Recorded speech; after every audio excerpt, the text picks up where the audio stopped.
Yo voy a realizar la exposición de pie porque me siento más cómodo. Soy una persona muy nerviosa y bueno, así puedo tranquilizarme un poco los nervios.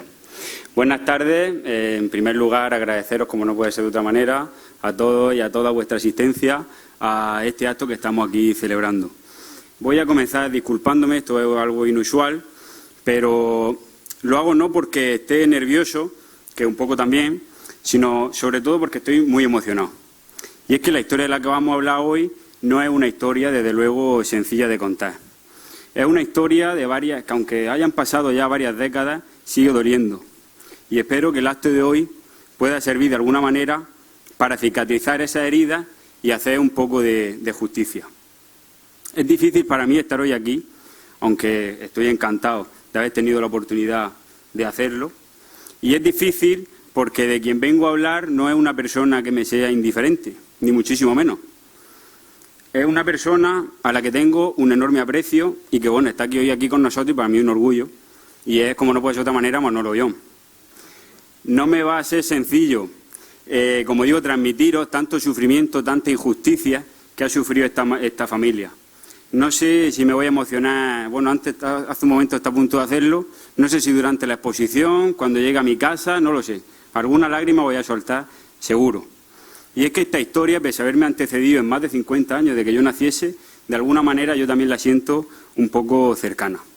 Por si alguien se lo preguntaba y como una aclaración, porque antes lo han preguntado por allí, la fotografía de la que tenemos aquí en el atril es de Ricardo Ollón Paredes, que es la persona a la que vamos a homenajear hoy, que es el padre de Manolo Ollón.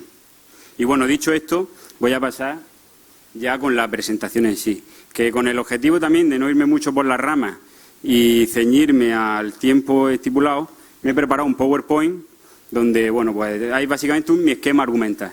Pero bueno, ahí lo dejo por si alguien se pierde en algún momento.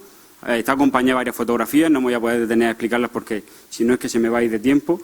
Y bueno, si alguien lo quisiese después, yo estas cosas siempre encantado de cederlas. Voy a hablar de, bueno, esta pequeña conferencia, esta charla, bueno, una charla entre amigos, la he estructurado en los apartados que aquí aparecen. Voy a empezar hablando de la motivación a la hora de realizar esta investigación, cuáles son los objetivos y la bibliografía, que lo voy a comentar muy brevemente porque eso ya lo tenéis en el libro que han presentado hace un momento Joaquín y Paqui.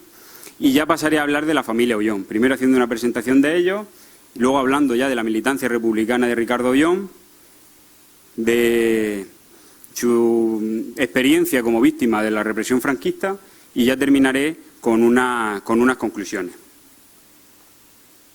Bueno, empezamos con la motivación y lo primero es decir que lo que estamos hoy aquí presentando, bueno, el trabajo que hoy aquí os estoy mostrando, forma parte de un proyecto más ambicioso, que es el de tratar de recuperar la memoria de aquellas personas que en Águilas contribuyeron en la agitada década de 1930 al progreso del pueblo de alguna manera o que tuvieron algún tipo de relevancia en la sociedad de ese momento, intentar recuperar su memoria y ponerla un poco en valor. De momento ya son 3 las personas lo que lo hemos podido hacer. Ricardo Ollón, que hoy aquí, bueno, pues mostramos ese trabajo y lo tenéis publicado, como digo, en el libro. Juan Mengual, que ahí está publicado también en la revista Murgetana. He dejado ahí los enlaces, no por promoción personal, sino por si alguien, pues bueno, tuviese el interés de leerlo, pues para que sepa cuál es la referencia. Y luego, como ha mencionado ya hace un momento también Joaquín, de Miguel Alcázar, que bueno, esperemos que salga publicado, si hay suerte, también el año que viene. Decir, esto es muy breve, que toda esta labor investigadora la estoy tratando de volcar también a las redes sociales para hacerlo de alguna manera más accesible al público en general y lo estoy haciendo a través de una página en Facebook de momento que se llama Amanecer 31, Proyecto de Difusión Histórica.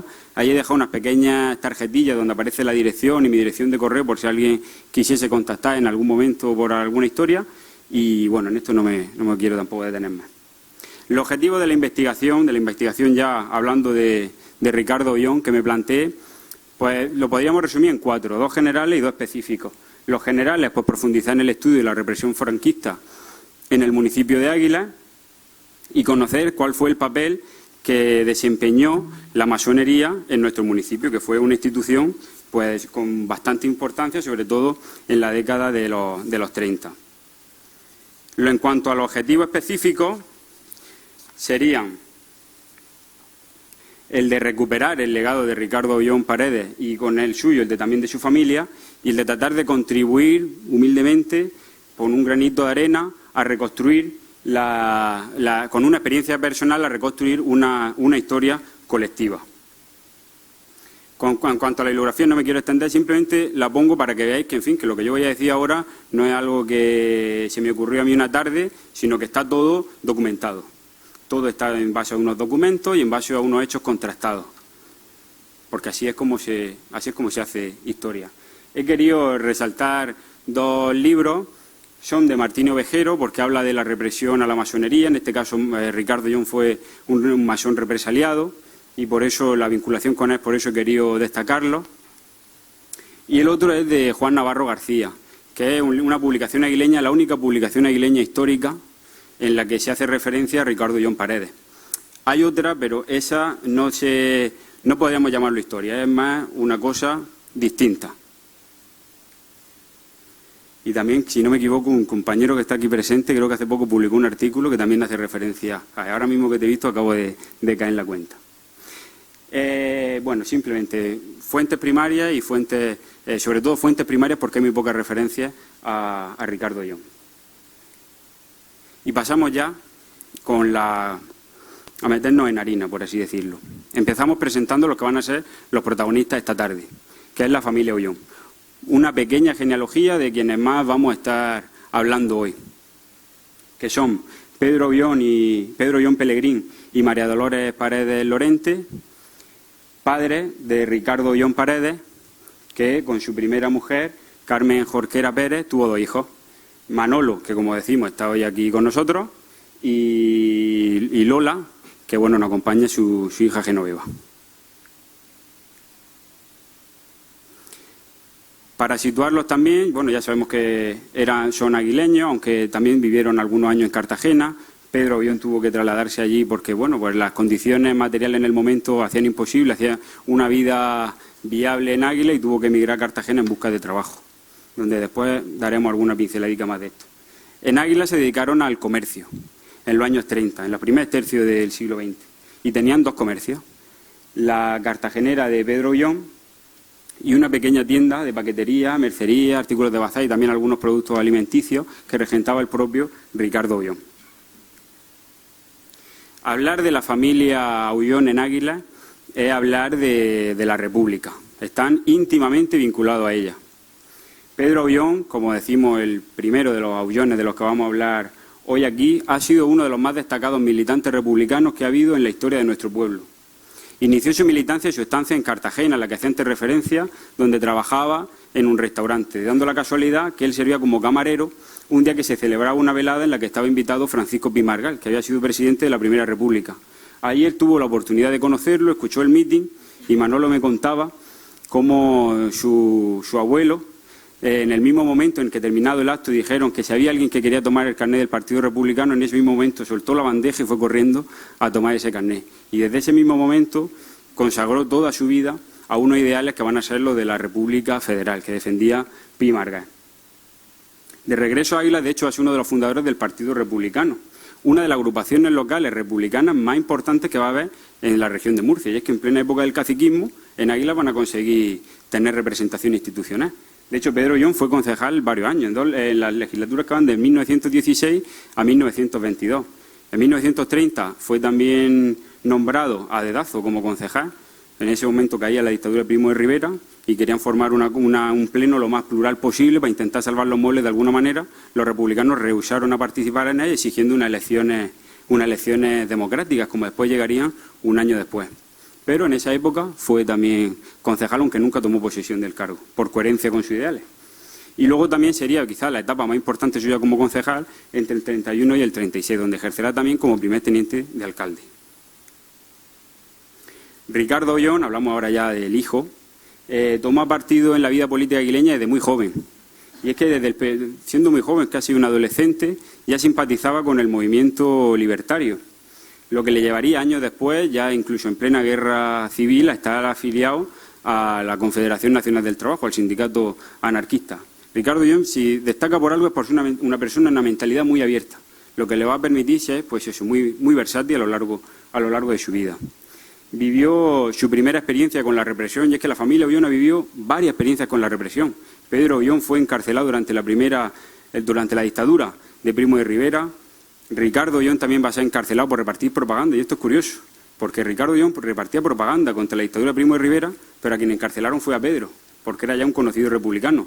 Y tuvo que presentarse Ricardo en el cuartel de la Guardia Civil para decir, oye, que había sido yo el que estaba repartiendo la propaganda, y para así poder sacar a su padre, claro, con la consecuencia de que entrara, ¿eh?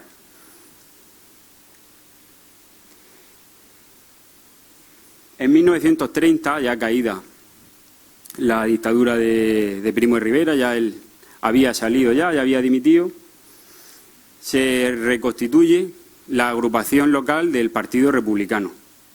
Y esta es la nota de prensa que da testimonio de ello. Y destacan ya como en esa renovación del Comité del Partido Republicano tenemos de nuevo a dos miembros de la familia Ollón. Pedro Ollón Pelegrín, nada menos que como presidente, y Ricardo, con apenas 30 años, como tesorero. Pedro y Ricardo van a ser afiliados del Partido Republicano Radical, una organización que durante la Segunda República llegó en algunos momentos a ser hegemónica, y de hecho su máximo dirigente, Alejandro Lerroux, llegó a ocupar la presidencia del gobierno, a ser algo así como el primer ministro en 3 ocasiones. En Águilas, de hecho, bueno, esto daría para otra conferencia, hablar de la influencia que el movimiento lerrouxista tuvo en el municipio, con el trabajo que realizaron, entre otros, pues Pedro Ollón, Desiderio Carmona Moya, Manuel Escobar y los dirigentes republicanos que habían en el momento. Pasamos ya a las elecciones del 12 de abril de 1931, en elecciones que cambiaron la vida de un país entero. Ya sabemos todos qué ocurrió ahí, unas candidaturas rupturistas con la monarquía, unas candidaturas republicanas, socialistas, obtuvieron una victoria apabullante. En Águilas también, y aquí tenemos los resultados. En la mesa, fíjense, Águilas entonces se votaba por distrito. En el distrito en el que se presentaba Ricardo Ollón como candidato, barrieron 75% de los votos. Una cosa pasmosa, derrotando a lo que sería la oligarquía local que estaba representada en torno al Partido Liberal Conservador. Que ahí lo vemos, un 20% de votos. Y a nivel general en Águilas la victoria republicana fue también apabullante, más del 65% de los votos. El resultado fue una composición del Pleno Municipal netamente republicana. 8 concejales republicanos, 7 del Partido Socialista y 5 monárquicos conservadores y 2 monárquicos liberales. Y aquí tenemos una fotografía cedida por la familia Ollón, bueno, como prácticamente todas las que vaya a ver, que representa el momento justo en el que se acaba de proclamar en el balcón del Ayuntamiento, el Ayuntamiento Viejo de Águilas, en la Segunda República, como a quien vemos en la fotografía, Pedro Ollón, abraza, creemos, que a Francisco Félix Montiel, que en ese momento dio una arenga al público que allí se congregaba, que era multitudinario. La glorieta cuenta el propio Manolo, que estuvo allí y lo vivió, cómo eso era una cosa, bueno, digna desde luego de ver. Va a ejercer Ricardo como concejal prácticamente durante toda la etapa republicana, de 1931 a 1936. Y es curioso cuáles van a ser las comisiones en las que participa. Participa en la Comisión de Higiene, Beneficencia y Cementerios, en la de ferias, mercados, festejos y plazas de abasto. Muestra claramente cuáles son los dos grandes intereses que tenía Ricardo, que eran los servicios sociales y el comercio, dado que él se dedicaba a este sector. Aquí tenemos, por cierto, una firma que es la del primer alcalde republicano de Águilas, Desiderio Carmona Moya. Tras las elecciones de 1936 y como resultado del enfrentamiento entre los radicales y socialistas, en lo que no me quiero entretener, pero no os podéis ni imaginar a qué niveles llegó, niveles por supuesto físicos, de violencia física, violencia verbal, violencia en la prensa, una ruptura total y absoluta entre los republicanos radicales y los socialistas, que bueno, el republicano radical parece como muy extremista, pero eran de centro, podríamos decir un partido de centro, centro-derecha incluso, conforme fue evolucionando la Segunda República.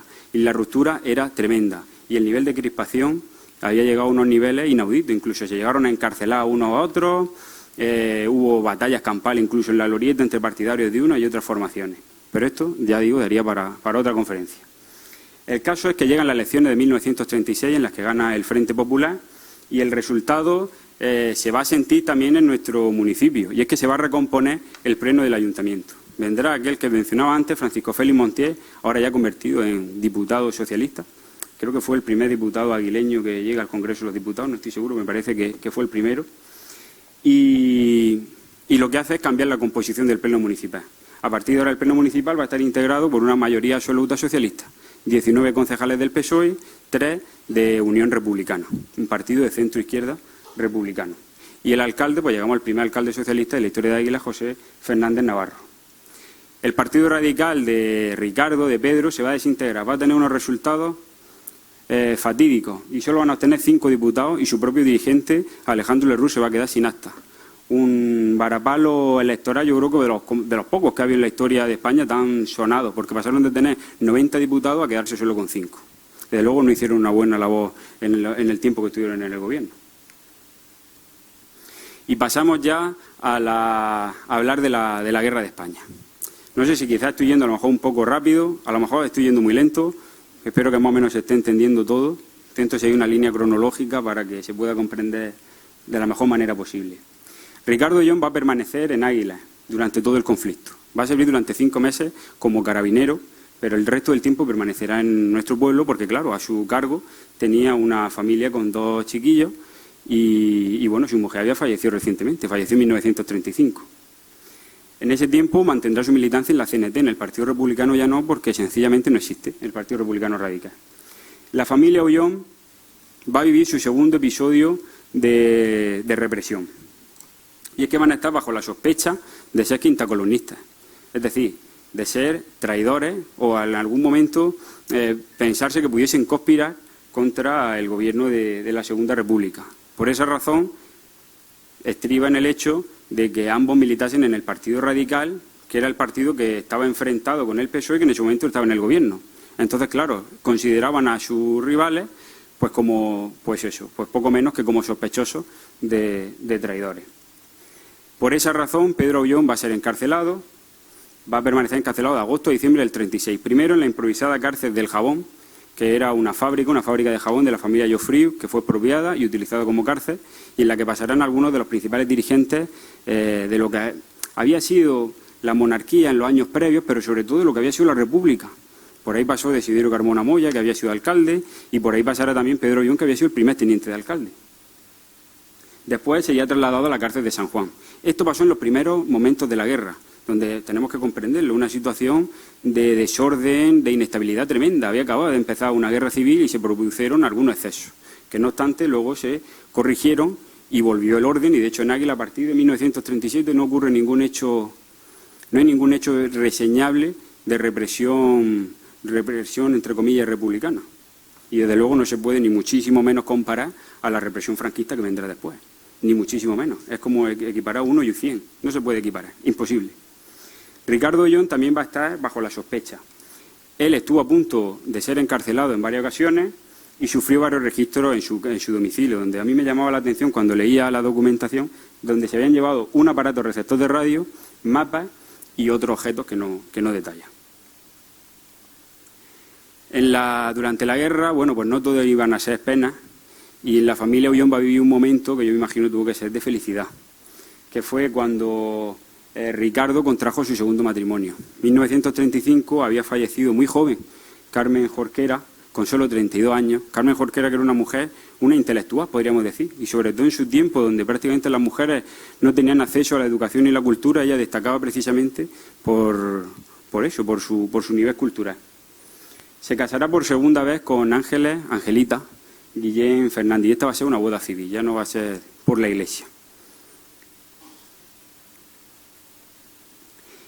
Pasamos ya a hablar de lo que sería la parte más importante, la represión franquista y cómo la sufrió la familia Ollón. Pero para eso primero tenemos que contextualizar cómo fue en Águila.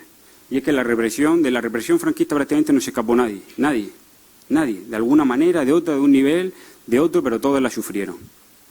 Podríamos decir que la gente que colaboró con la República o que fue simplemente sospechosa o familiar de gente que había colaborado con la República, pues tuvo 2 caminos.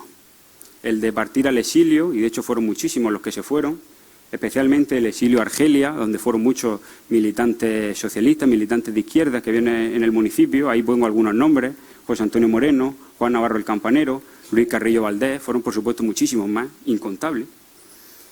Y luego también hubo otros que se fueron a Europa. Esos corrieron menos suerte. Y es que algunos de ellos, 9 en total, acabaron en campos de concentración nazi. Y es que lo que nos esperaba más allá al norte de la frontera de España, desde luego, no era nada alentador. En Francia estuvieron en campos de concentración y cuando llegaron los alemanes los trasladaron a sus campos de exterminio. Y los que se quedaron en Águilas, pues tuvieron, pues podríamos decir, tres salidas, por llamarlo de alguna manera. El exilio interior, es decir, te quitamos todos tus bienes y te soltamos en una ciudad aleatoria donde no te conoce nadie. Ese fue el caso de Agustín Martínez, del que hablaremos después. El encarcelamiento, como fue el caso de Ricardo Ollón, pero no solo ahí señala algunos, de José Fernández, de Cristóbal Ruiz, que fue después alcalde de Águilas, de Rafael Carrillo, que había sido el último alcalde republicano de Águilas. Y luego también otros corrieron menos suerte todavía, y fue la de los fusilamientos. Son tres los que nosotros conocemos: Francisco Gilaber Pérez, Mariano Maldonado y José Antonio González. Estos podemos decir que son asesinados por la dictadura franquista. Pero hay muchas formas de asesinar a la gente. Hay muchísimas formas de asesinarla y no solo es con una bala.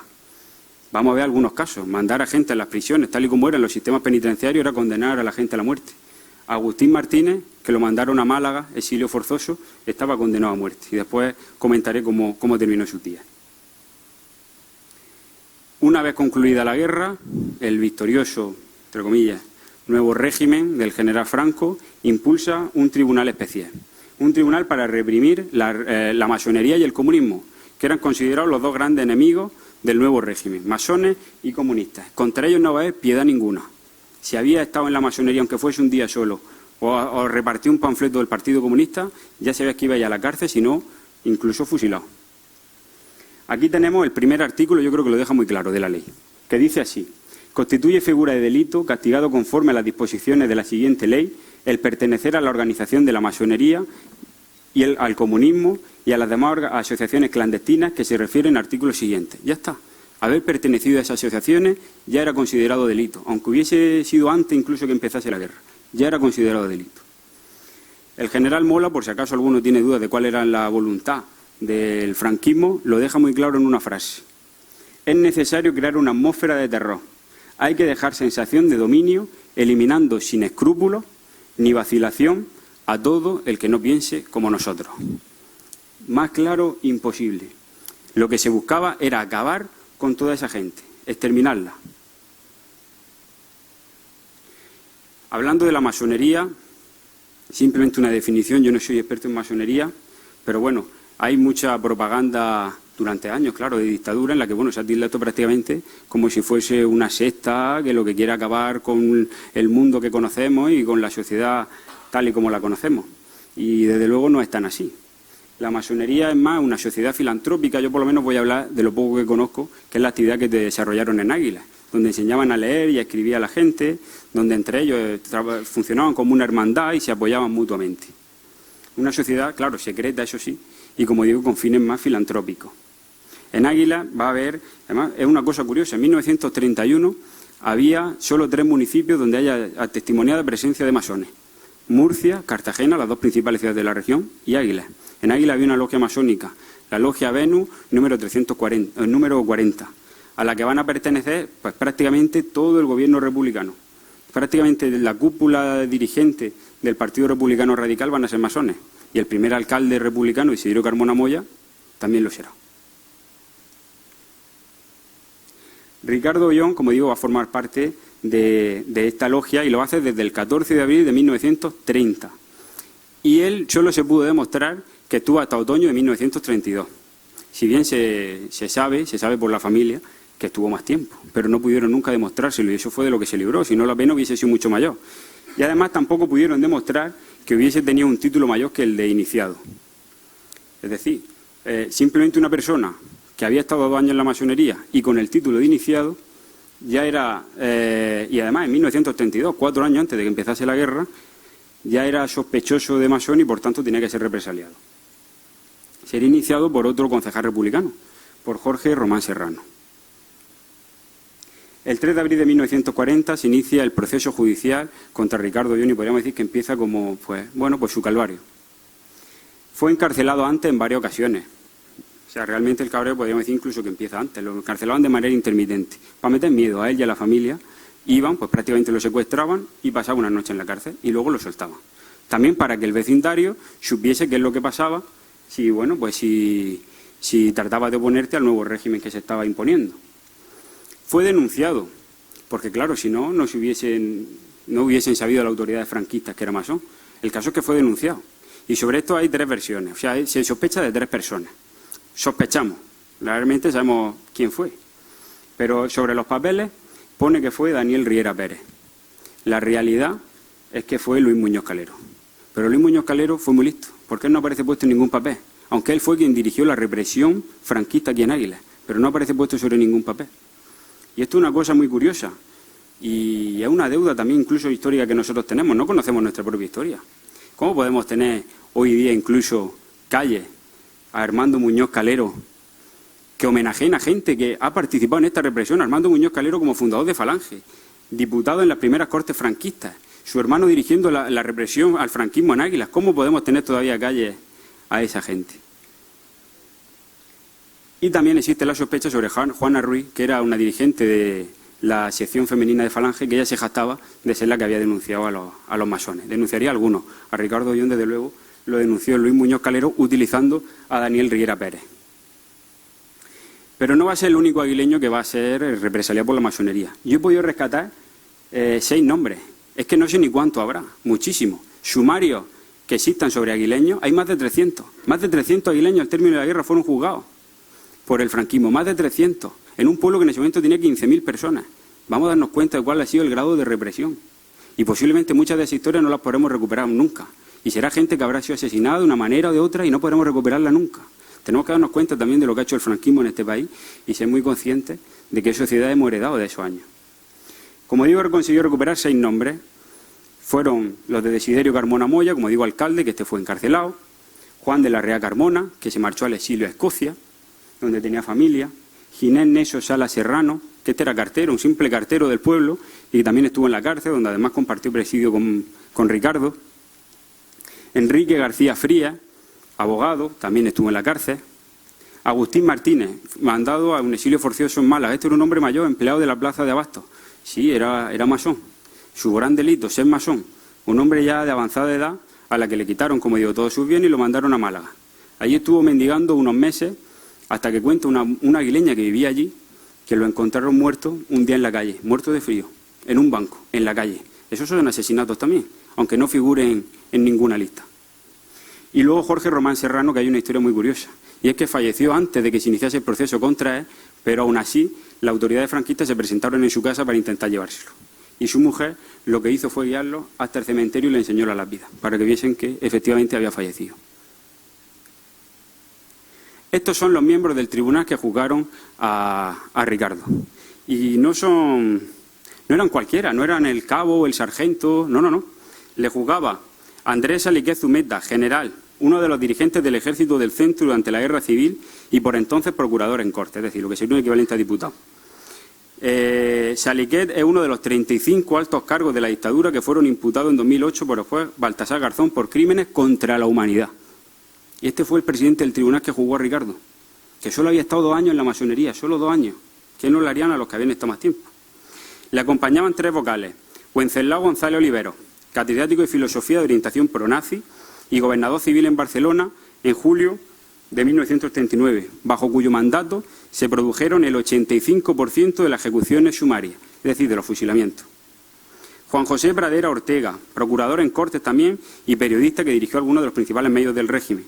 Y Ricardo de Radi Peral, militar carlista, instructor de las milicias de Falange y de los tercios de Requeté. Es decir, no le jugó cualquiera, eran altos cargos del régimen los que lo estaban haciendo. Ricardo Ollón, para tratar de defenderse, presenta una declaración de retractación, donde, bueno, pues básicamente intenta, pues, eso, como poner en valor una falsa adhesión al régimen, porque él nunca había estado adherido al régimen, pero claro, tenía que fingirlo si quería salir con vida. No ya por él, sino por su familia que había dejado en Águilas. Y para ello dijo que había sido colaborador de Socorro Blanco, lo cual puede ser cierto. Socorro Blanco era una organización que en la zona republicana se dedicaba a atender a los que estaban encarcelados. Puede ser cierto, es que había republicanos aguileños en cárceles durante ese tiempo, durante esos breves meses, antes de 1937. Luego su familia también alegó que había sido víctima de la represión republicana y luego solo pudieron demostrar que había estado años en la logia masónica. Eso sin duda va a ser lo que le va a salvar. Ricardo Ollón va a presentar además varios avales a su favor. De los que va a destacar es de Francisco Mengual Navarro, hermano del único aguileño que fue víctima de la represión durante la guerra de España, y del propio alcalde franquista, José González. Es decir, ni la firma del propio alcalde de 4 militantes de Falange le salvó de la cárcel. Y repito, solo había estado 2 años en la masonería. La sentencia del tribunal fue clara: 12 años y un día de reclusión mayor e inhabilitado como cargo público y para ejercer en cualquier tipo de empresa que tuviese subvención pública. Es decir, condenado al hambre y a no ejercer nunca ningún tipo de cargo institucional. La condena la va a cumplir en varias cárceles: en la prisión provincial de Torrijos, donde, por cierto, compartirá cárcel con Gila, con Miguel Hernández.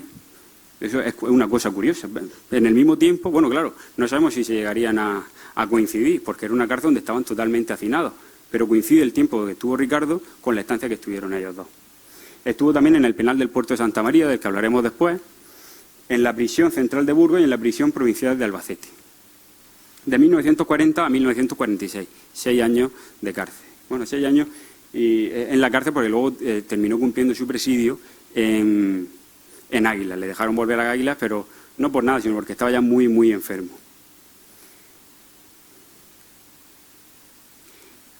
Para ilustrar cuál era la situación en las cárceles, hay una canción que yo me encontré de casualidad, que canta, por cierto, una lorquina, Antoñita Peñuela, en la que se ilustra claramente cuál era la situación en el penal del puerto de Santa María, donde estuvo Ricardo.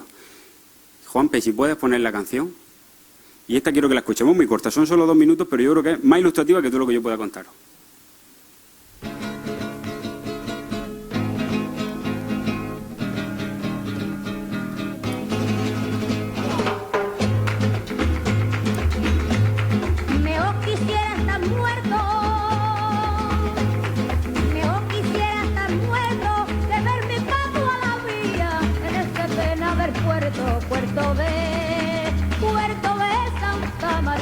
Puerto de Santa María. Centinela, centinela, tú has tenido la pulpita, que pase las noches en vela, que pase las noches en vela. ¿A dónde irá ese barquito que cruza la más serena? Uno dice Palmería, otro que pa' Cartagena. Uno dice Palmería y otro que pa' Cartagena.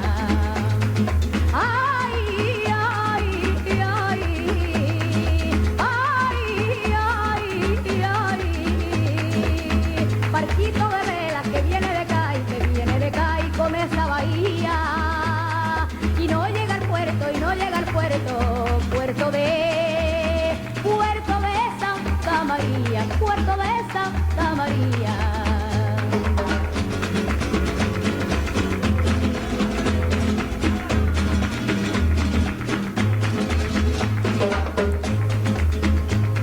¿A dónde irá ese barquito que cruza la más serena? Uno dice Palmería y otro que pa' Cartagena.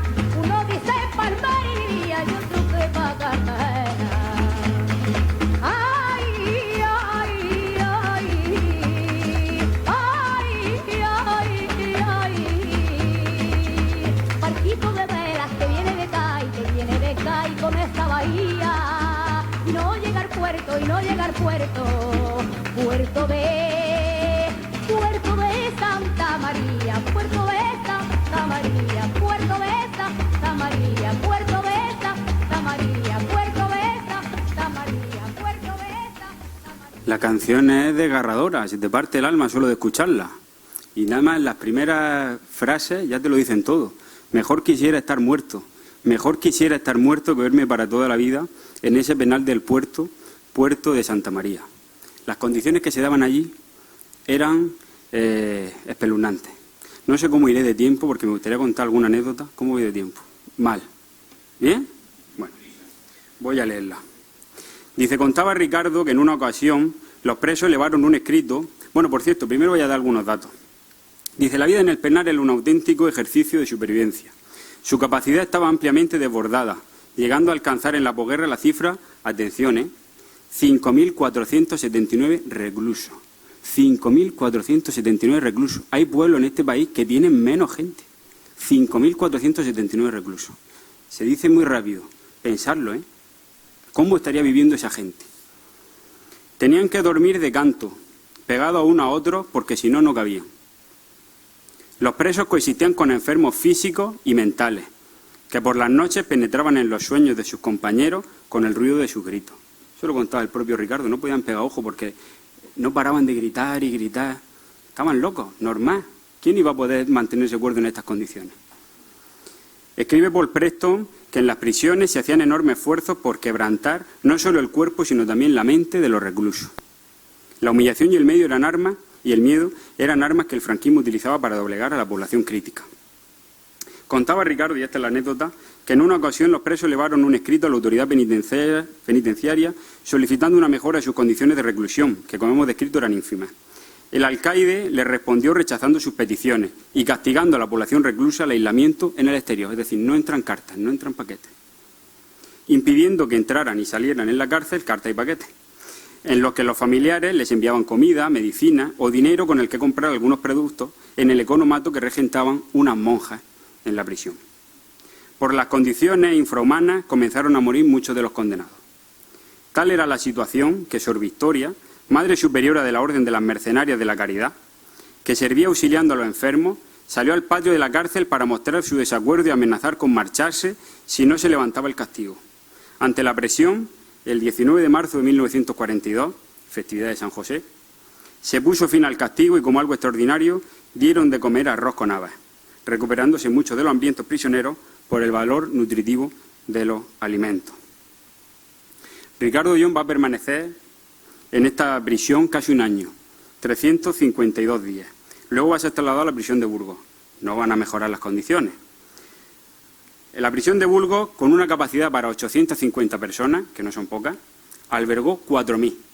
Con una prisión para 850 personas, que ya de por sí estarían hacinadas, albergó 4.000. Al problema del hacinamiento humano no tardó en añadirse también el de la alimentación.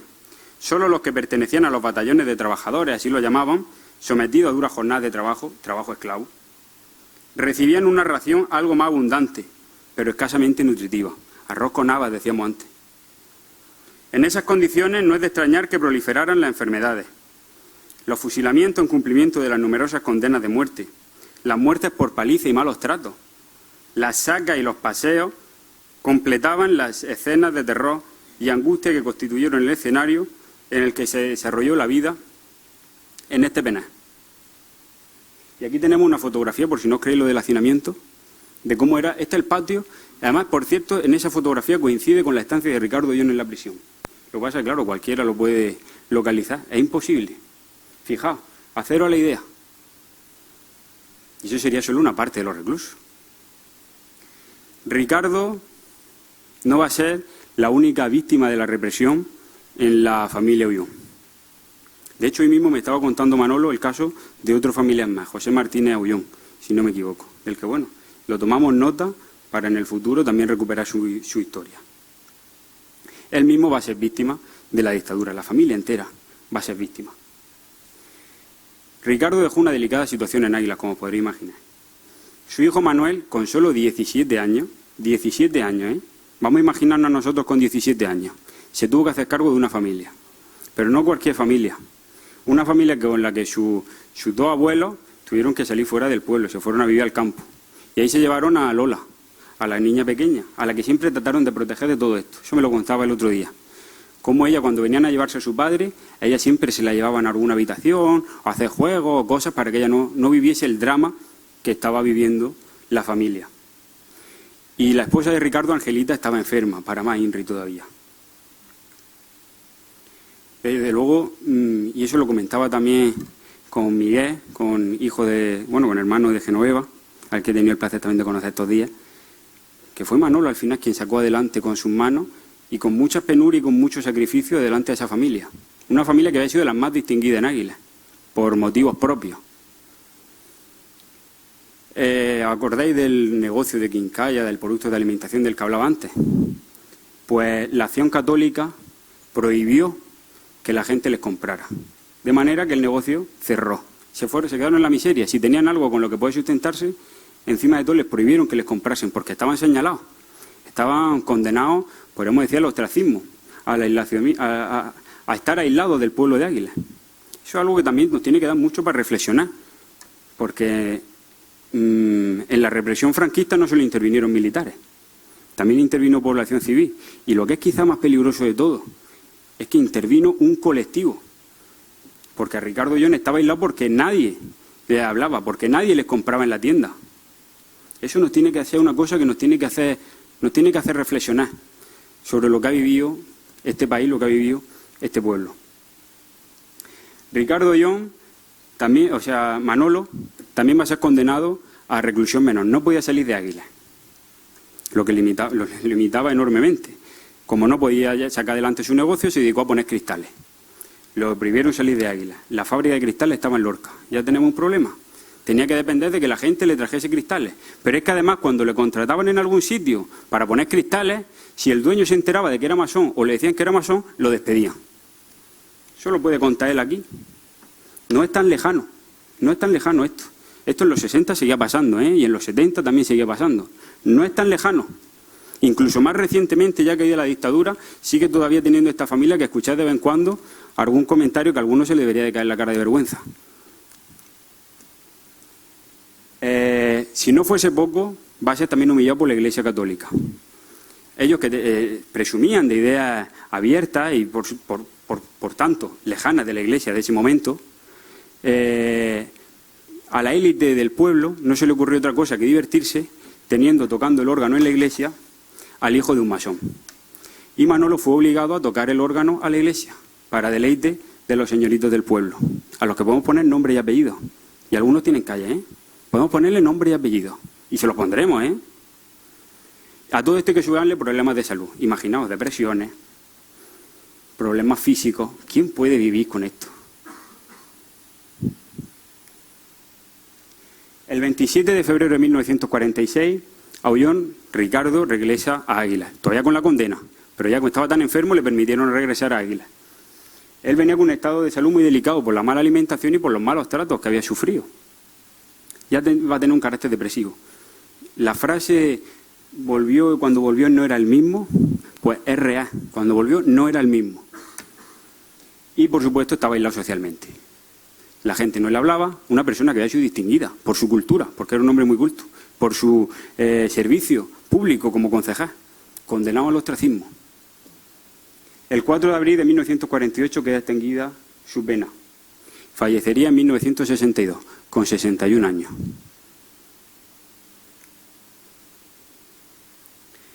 Terminamos con las conclusiones.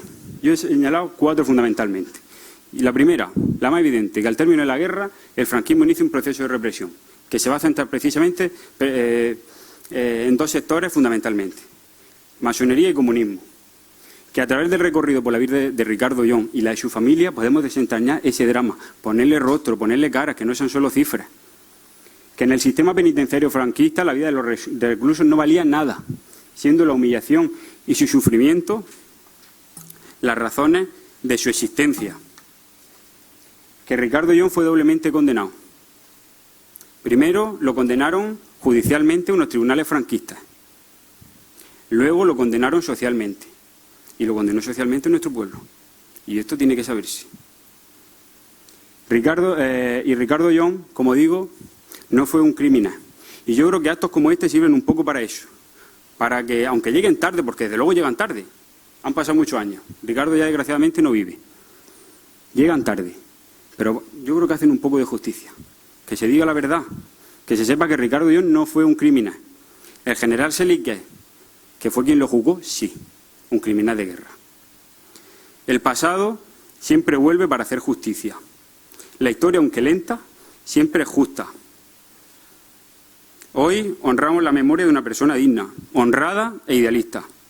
Hoy, 78 años después de que un tribunal presidido por un imputado por crímenes contra la humanidad sentenciara a Ricardo Ollón, rehabilitamos su memoria y la situamos en el lugar que merece.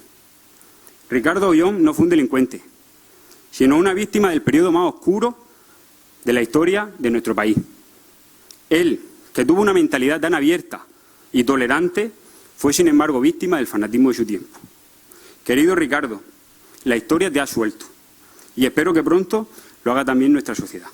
Muchas gracias por tu ejemplo, verdad, justicia y reparación.